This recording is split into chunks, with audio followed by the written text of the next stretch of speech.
Voilà. Alors j'ai deux, trois passages qui vont servir de référence pour la prédication d'aujourd'hui, et notamment dans Deutéronome chapitre 8. C'est lorsque Dieu donne la loi à son peuple, la loi qui devait gérer, diriger les comportements, les attitudes, les positions, les façons de faire.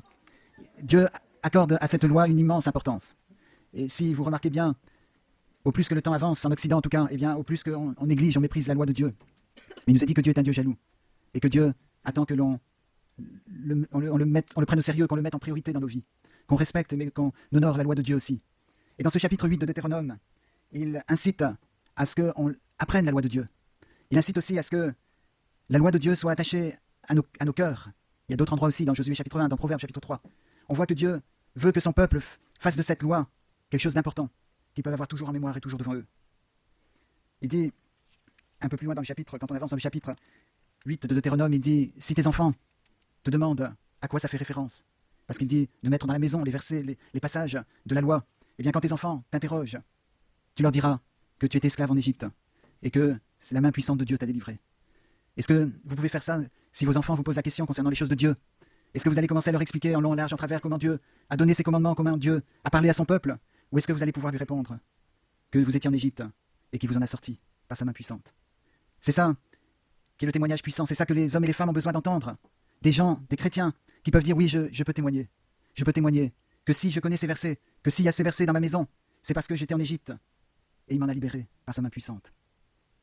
Dans ce chapitre 8 de Deutéronome, il dit de garder les commandements de Dieu, de les mettre comme des frontaux entre tes yeux et de les lier à tes mains. Et je trouve ça très intéressant, parce que les pharisiens ou les gens qui prenaient la loi de Dieu à l'extrême, n'est-ce pas, qui en devenaient esclaves, ont mis la loi de Dieu ici, littéralement, entre leurs yeux. Mais c'est le meilleur endroit où mettre quelque chose si vous voulez l'oublier. D'accord, il y a des gens qui mettent les lunettes sur leur tête et disent j'ai perdu mes lunettes. Mais si vous mettez là, ici, quelque chose, vous allez l'oublier. C'est parce qu'ils ont pris littéralement. Mais ce que Dieu voulait dire, ce que l'ordre que Dieu donnait, c'est que ce soit toujours, que la direction dans laquelle vous regardez, vous fixez les yeux, ce soit la direction de cette loi, de ces commandements, de cette parole de Dieu. Mais je pourrais dire plus, et j'aimerais le dire ce matin, c'est que le lobe frontal, ici, la partie du cerveau qui correspond à cet endroit-là, entre les yeux et tout le devant, c'est là le centre des prises de décision. C'est la région du cerveau qui est activée particulièrement quand on doit raisonner, quand on doit prendre des décisions volontaires. Il y a une activation du lobe frontal. Est-ce que dans nos décisions de la vie, est-ce que dans nos raisonnements, on a la parole de Dieu? Est-ce que c'est la parole de Dieu qui décide, qui gère ce qu'on doit penser, ce qu'on doit faire? Ou est-ce que c'est nous-mêmes ou d'autres commandements qui dirigent? Mais cette image d'avoir la loi de Dieu qui gouverne le lobe frontal, c'est l'image du chrétien, de celui qui a appris à se soumettre et à ce que dans toutes les décisions de sa vie, dans tous les comportements volontaires, il peut dire je veux choisir, je veux décider en fonction de ce que le Seigneur veut. Seulement peut-être vos comportements volontaires sont gérés par la loi de Dieu. Et combien on trouve ça dans les églises? Des gens qui disent j'ai conscience de la loi de Dieu, j'ai conscience de sa volonté, j'ai conscience de son enseignement, de ce qu'il veut. Mais lorsque je veux prendre une décision, selon sa parole, lorsque je veux faire ce qu'il veut, eh bien je n'y arrive pas. Je n'y arrive pas. J'ai conscience, vous lisez ça dans Romains chapitre 7, ce conflit, cette tension qui existe entre, décrite par l'apôtre Paul, et c'est pas ce qu'il vivait lui-même, c'est ce qu'il avait vécu. C'est-à-dire, lorsqu'il ne connaissait pas la grâce de l'Esprit de Dieu, parce qu'il dit après grâce soit rendue à Dieu par Jésus-Christ quand il a posé la question qui me délivrera de ce corps mortel. Mais il décrit le conflit terrible quand on a reçu la loi, quand on a connaissance de la loi, quand on a été enseigné depuis son enfance à ce qui plaît à Dieu. Et lorsqu'à l'adolescence, on commence à avoir d'autres tensions, d'autres appels, d'autres forces qui agissent sur nous. On peut mettre la loi de Dieu devant nos yeux, mais ça ne fait qu'alimenter cette souffrance. Parce qu'on a conscience de ce qui plaît à Dieu, mais on a aussi conscience qu'on n'est pas capable de faire ce qu'il demande. Et c'est là où le message de l'Évangile est si important. C'est que il était déjà promis cet Évangile dans Jérémie, dans Ézéchiel aussi. Lorsque Dieu dit « Je graverai mes commandements dans leur cœur, j'écrirai mes commandements dans leur cœur ». Ici, ce que Dieu recommandait, c'est que le peuple ait conscience de sa parole. Et c'est sûr que ça corrige les comportements. Mais ce qu'il a promis et qu'il a accompli à la croix, comme on l'a dit tout à l'heure, et en envoyant son Saint-Esprit, c'est qu'il donnait la faculté de marcher, d'agir en fonction de cette parole. Et c'est par le Saint-Esprit seulement que cela devient possible. Dans le chapitre 8 encore, il est dit, pardon, c'est le chapitre 6, j'ai dit tout à l'heure, depuis tout à l'heure, chapitre 8, mais c'est chapitre 6, verset 8, pardon. Tu aimeras l'Éternel ton Dieu de tout ton cœur, de toute ton âme et de toute ta force. Donc ça c'est quand il dit écoute Israël, n'est-ce pas? Et ces commandements que je te donne aujourd'hui seront dans ton cœur. Seront dans ton cœur. Parce que tu as fait l'effort de les mettre dans ton cœur, mais elles ne sont pas gravées sur ton cœur. Tu les inculqueras à tes enfants et tu en parleras quand tu seras dans ta maison, quand tu iras en voyage, quand tu te coucheras et quand tu te lèveras. Tu les liras comme un signe sur tes mains, et ils seront comme des fantômes entre tes yeux. Tu les écriras sur les poteaux de ta maison et sur tes portes. Mais tout ça, ça me donne la conscience de Dieu. Mais ça ne me donne pas la force de le faire. Ça me dit ce qui est droit, ce qui est juste, ce qui est bon, ce qui est parfait. C'est un commandement qui me dit que ces lois doivent être liées, doivent être attachées à nos mains, c'est-à-dire que dans mes œuvres, dans mes actions, dans mon travail, je dois avoir la conscience de Dieu, de sa sainteté, de ses commandements. Je dois avoir conscience que je dois faire sa volonté. Quand le patron me demande de mentir, je dois avoir les commandements de Dieu sur mes mains pour ne pas mentir, sur ma bouche, pour ne pas dire ce qui est faux.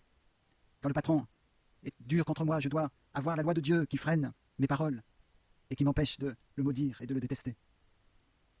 Mais tout ça me dit ce qu'il faut faire. Comme les 10 commandements étaient gravés sur les tables de pierre à l'extérieur et indiquaient au peuple comment il devait marcher. Mais ces tables de la loi ne pouvaient pas changer le cœur du peuple, ne pouvaient pas changer la façon de penser. Le Saint-Esprit est venu pour rendre cela possible. Dans Proverbes chapitre 3, où Salomon s'adresse à son fils, ça peut être de manière générale à tous les jeunes, à tous ceux qui sont en cours d'éducation. Commence le Proverbe 3, mon fils, n'oublie pas mes enseignements, et que ton cœur garde mes préceptes, car il prolongera les jours et les années de ta vie.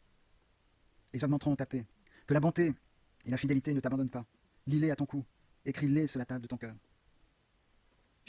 On peut, là ici, il est dit de lier à son cou la bonté et la fidélité. 2 des constituants du fruit de l'esprit, la bonté et la fidélité. Il est dit de les lier à son cou, de les écrire sur les tables, enfin sur le cœur. Mais tout ça ne me permet pas de le faire. Combien de gens ont pris au sérieux, combien de gens disent c'est mieux d'être bon, combien de gens sont conscients que la fidélité c'est quelque chose qui est important, mais ils en sont incapables. Ils ont peut-être lié à leur cou ces choses-là. Et qu'est-ce que ça veut dire? Bien le cou, c'est ce qui transmet les ordres du cerveau, de la tête au corps, par le moyen de la moelle épinière. Les ordres que le corps reçoit viennent du cerveau évidemment, et c'est ça qui permet la liaison et l'exécution des volontés du cerveau. De même, le corps communique avec le cerveau en envoyant des signaux qui passent par la moelle épinière, qui passent par le cou. C'est le centre des réflexes, c'est là où sont gérés les réflexes. Et si on a vu les comportements volontaires au niveau du lobe frontal, eh bien il y a des gens qui arrivent très bien à gérer leur comportement volontaire. Ils arrivent très bien à se retenir de maudire quelqu'un. Ils arrivent très bien à retenir leur colère. Ils arrivent très bien à prier. Ils arrivent très bien à venir à l'église et avoir un beau visage, un bon comportement. Mais les réflexes, c'est un autre problème. Ça se passe avant qu'on en ait conscience, quelques millisecondes, avant qu'on ait conscience de quelque chose. Le corps a déjà répondu. Et les réactions de haine, les réflexes, les choses qui vont plus vite, qu'on essaye de contrôler en étouffant tout de suite après, c'est trop tard. Ça a déjà été fait. Et il faut arriver au stade où on reconnaît qu'on est profondément pécheur. On est tous meurtriers, selon les critères du sermon sur la montagne de Matthieu 5, 6 et 7. Quand on a eu de la haine, du ressentiment contre quelqu'un, lorsqu'on a maudit quelqu'un, on est meurtrier. Et c'est pas en liant la loi de Dieu autour de notre cou, c'est pas en mettant une croix autour de notre cou qu'on va gérer le problème. Dans ce chapitre 3 des Proverbes, au verset 21, il est dit « Mon fils, que ces enseignements ne s'éloignent pas de tes yeux. » Dans Josué chapitre 1, l'ordre est donné que ces commandements ne s'éloignent pas de ta bouche. Et on peut répéter ces commandements, mais il y a des moments où on ne peut pas le faire. Quand il dit « Médite-la jour et nuit », est-ce que ça veut dire qu'il ne faut pas dormir? Et méditer jour et nuit, littéralement, la parole de Dieu. Est-ce que là, quand on dit que ces enseignements ne s'éloignent pas de tes yeux, est-ce que ça veut dire effectivement qu'il faut mettre ces commandements juste devant nos yeux? Ou est-ce qu'il faut veiller 24 heures sur 24 à avoir les commandements de Dieu? Dieu parlait d'autre chose. Il parlait d'une œuvre qu'il pouvait faire dans les vies. Et cette œuvre, c'est d'inscrire sa nature, son esprit dans nos vies, afin que les réflexes soient saints, soient ceux de Jésus-Christ. Je me rappelle, j'ai entendu plusieurs témoignages comme ça, mais je me rappelle le témoignage de quelqu'un qui disait que lorsque il est devenu chrétien, il s'est fait battre par quelqu'un pas longtemps après sa conversion. Et il n'a rien ressenti. Tandis qu'avant, il aurait envoyé quelques coups de poing dans la figure de la personne. Et le Seigneur avait changé sa nature. Est-ce que ça, vous pouvez le témoigner? Est-ce que, comme l'apôtre Paul, vous pouvez témoigner? Est-ce que je peux témoigner? Romains 8, grâce soit rendue à Dieu par Jésus-Christ, notre Sauveur. Il est possible d'avoir les lois de Dieu, non pas à l'extérieur, comme un symbole pour me rappeler constamment, mais dans le cœur. Est-ce que l'Esprit de Dieu, est-ce que Jésus-Christ lui-même, qui a dit « Je suis le chemin, la vérité, la vie, je suis » la vérité, c'est l'absence d'oubli dans le terme grec. Est-ce que cette absence d'oubli est inscrite dans nos vies?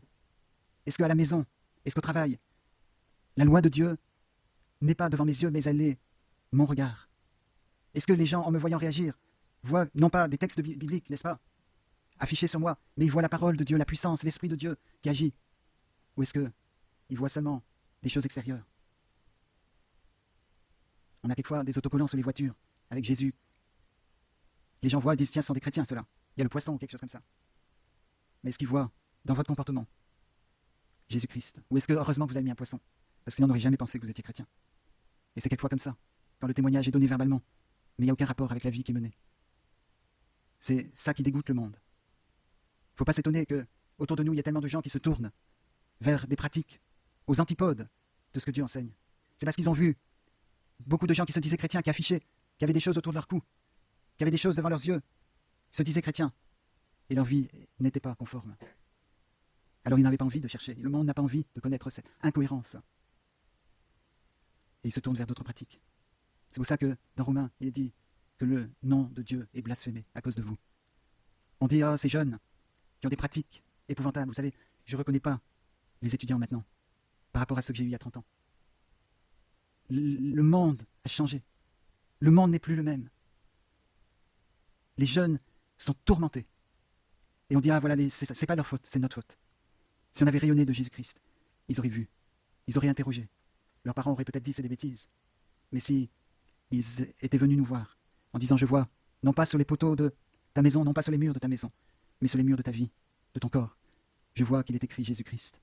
Qu'est-ce qu'il en est? Est-ce que vous pourrez répondre? J'étais esclave en Égypte, et j'ai été délivré par la main puissante de Dieu. Et ce simple témoignage aurait pu changer la vie de ces jeunes. Alors priez pour les jeunes. Priez que Dieu fasse une œuvre et qu'on soit utilisé.